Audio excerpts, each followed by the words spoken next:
Merhaba saygıdeğer halkımız, kıymetli vatandaşlar, merhaba. Ben Ali Demirel, Demokrasi Zamanı Partisi eş genel başkanı. Yanımda, solumda Haydar Demirdoğan, Dezapar Ankara İl Başkanı ve yine parti üyemiz Sayın Ayten Belge. Bugün biliyorsunuz Dünya Ana Dil Günü'dür. Bu vesileyle arkamızda bulunan Türkiye Milli Eğitim Bakanlığı önünde basın açıklamasını yapıyoruz.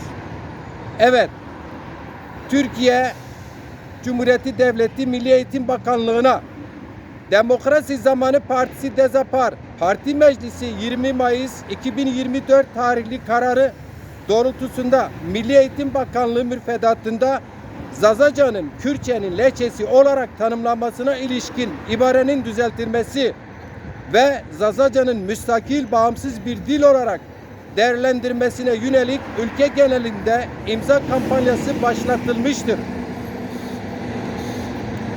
Eğitim hakkı doğuştan kazanılan temel bir insan hakkıdır. Eğitimde eşitlik ilkesi, bireylerin dil, kimlik ve kültürel aidiyetleri gözetmeksizin ayrımcılığa maruz bırakılmadan eğitim süreçlerine erişimini zorunlu kılmaktadır. Bu kapsamda İnsan Hakları Evrensel Beyannamesi'nin 2. maddesi dil temelinde ayrımcılığı yasaklamakta. 26. maddesi ise eğitimin hakkını güvence altına almaktadır. Ayrıca Türkiye Cumhuriyeti Anayasası'nın 10. maddesi kanunun önünde eşitlik ilkesini düzenlemekte. 42. maddesi ise kimsenin eğitim ve öğrenim hakkından yoksun bırakılmayacağını hükme bağlamaktadır. Bu anayasal ve evrensel ilkeler doğrultusunda eğitim müfredatında yer alan dilsel tanımlamaların bilimsel veriler ışığında ve eşitlik ilkesi gözetilerek düzeltilmesi hukuki bir gereklilik olarak değerlendirilmektedir. Zazacan'ın müstakil ve bağımsız bir dil olarak doğru biçimde tanımlaması, bilimsel çalışmalar, dil bilimsel veriler ve dilsel kimliğin korunması açısından önem arz etmektedir. Böyle bir düzenleme, dilsel ve kültürel çeşitliliğin korunmasına katkı sağlayacağı gibi, eğitimde kapsayıcılık ve eşitlik ilkesinin güçlendirmesine de hizmet edecektir.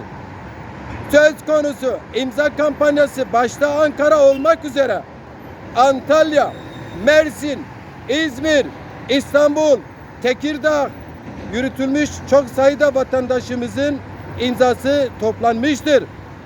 Tunceli, Diyarbakır, Elazığ, Karakuçan, Sarıcan, Elazığ'ın il ve ilçeleridir.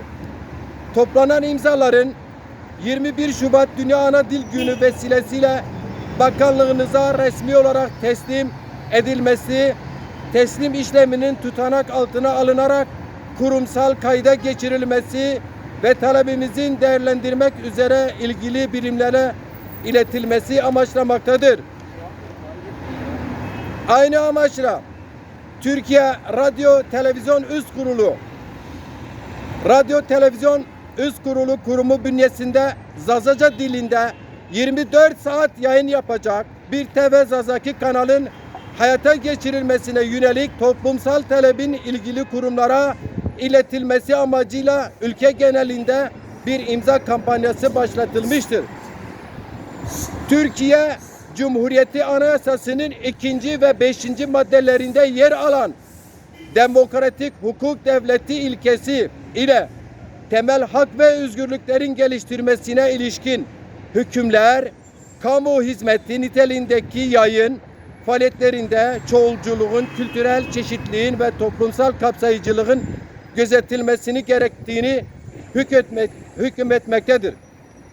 Ayrıca 6112 sayılı radyo televizyon kuruluşu ve yayın hizmetleri hakkında kanunun yayın hizmetlerine ilişkin temel ilkeleri insan onuruna, temel hak ve özgürlüklere saygı ve kültürel zenginliğin korunması esas alınmaktadır. Bu çerçevede Zazacan'ın kamu yayıncılığı kapsamında değerlendirmesinin ilgili mevzuat ve kamu yararı ilkesi doğrultusunda ele alınması önemli olduğu değerlendirilmektedir.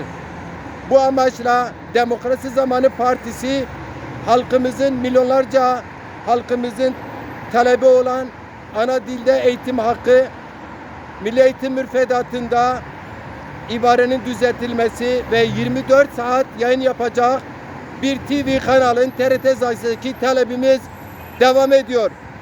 Hepinizi saygıyla, halkımızı saygıyla, sevgiyle selamlıyorum. Sayın İl Başkanım, bir sözün var mı? Teşekkür ediyoruz. Teşekkür ederim. Hepinize saygılar. Biz de teşekkür ederiz.